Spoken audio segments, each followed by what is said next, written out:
Right guys, welcome back to the channel. So today we are working on a Mclaren 650S. Situation with this one was the battery went flat on it.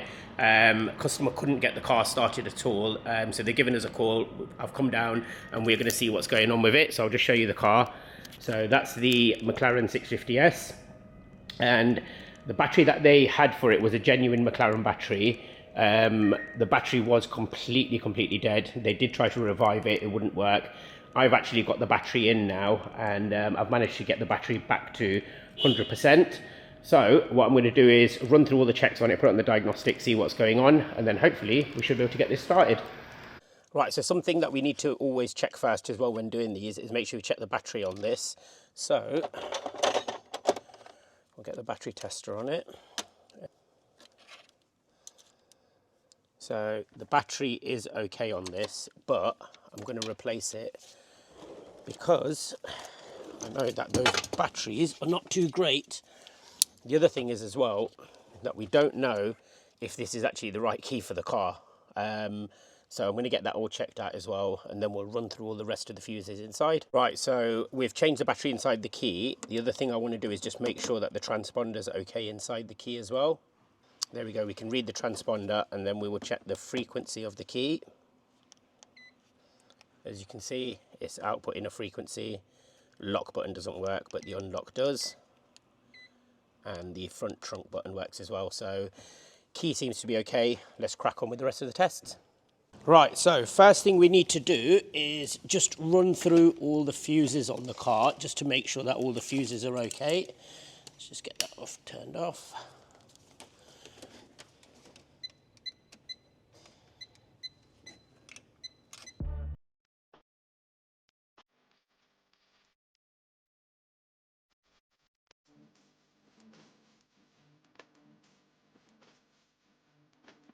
Right, so the fuses in the front compartment are all okay.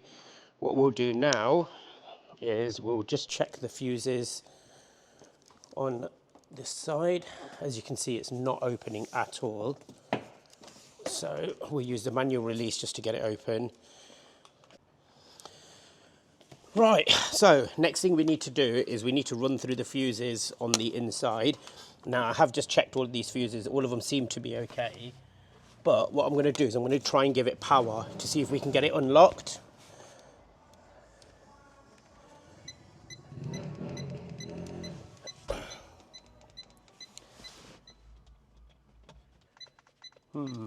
Right, we've still got nothing on the back. So let's run through some more fuses and make sure they're all okay as well. Right, so we did find something on that fuse, the red fuse at the back. There was a bolt missing off that, so I've put the bolt on, but still not made no difference. We've checked all the fuses here, all the fuses in the rear. Problem that I've got is because I can't get the ignition on, I can't put it on the diagnostics to see what's going on. So we're gonna have to try and figure out first how we can get that on. Right, so I'm just gonna show you what the situation is with this. Basically, we've got ground going from the battery. We've got perfect ground. We've got ground going to the chassis. There's another ground here, and I have absolutely nothing on it. So what I'm going to do is get that connector taken off, get it all cleaned up, and then we'll see what happens. Right, I think we may have found the problem. So if we look at this connector here, which is a negative terminal, you can see how badly that's corroded. So first thing to do is get that cleaned up, and then what I might just do is I might just run it onto the negative going to the main battery instead of onto the chassis, and we'll see what that does.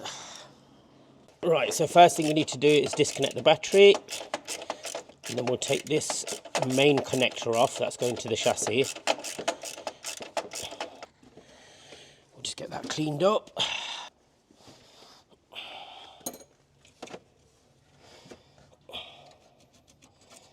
So that's really corroded, that is. Right, that's that one cleaned up. Let's clean the ground connection. Actually, that's not too bad.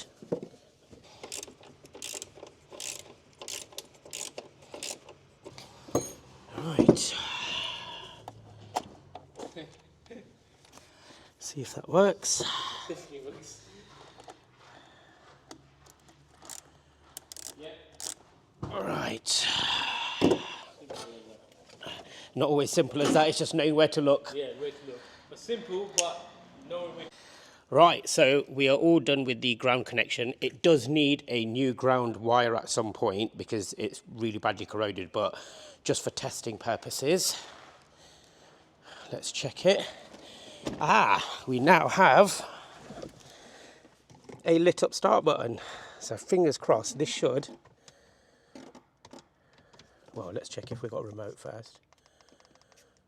Okay, so still got no hazards. Start button. It might be because the key is not there. And there we go. Right, so we've got the car fully started, it's all working. What I want to do now, because this car's been not running for a long period of time and there's been loads of other little bits of issues and stuff as well, what I want to do is just go in and clear all the fault codes, see what else comes back up again. For this, we are using Diagcode. So what we'll do is we'll do a full scan. Right, so as you can see, there is a whole bunch of faults, and to be honest with you, most of these are probably irrelevant. So first thing I want to do is just do a clear all, and then we'll rescan it again as well. We'll start the car up and then we'll go back in and rescan it. The reason why I'm just clearing them without reading them is because a lot of these are just going to be previous faults, stored faults. Well, that's really good. We literally have two faults. One is for security body control module, which is the SBC, and the other is for the ECU. We'll first go in and check the ECU fault, see what comes up. So the only one I've got here is open load error for Symposer power stage diagnosis. We will give these fault codes to the owner and then they can have a look and see what that is. It's basically showing up as catalyst bank to catalyst converter efficiency below required. I don't think that's going to cause any major issues on the car, so that one should be okay. And the other fault is on the SBC, and this may actually just be a key issue. Okay, that's basically coming up with battery low, tracker module.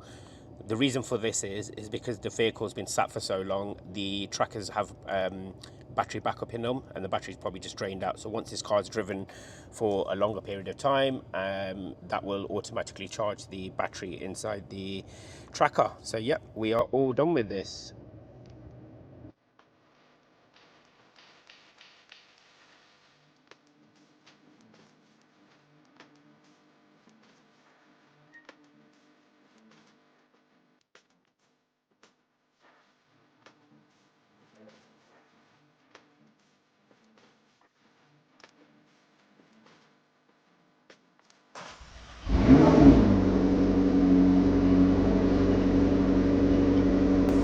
There we go, all done. Right guys, if you've liked and enjoyed this video, make sure you subscribe and leave a comment, and also if you haven't seen any of our older videos, make sure you go and check them out as well, and see you on the next one. Right guys, this car's all done and now we're off to another McLaren.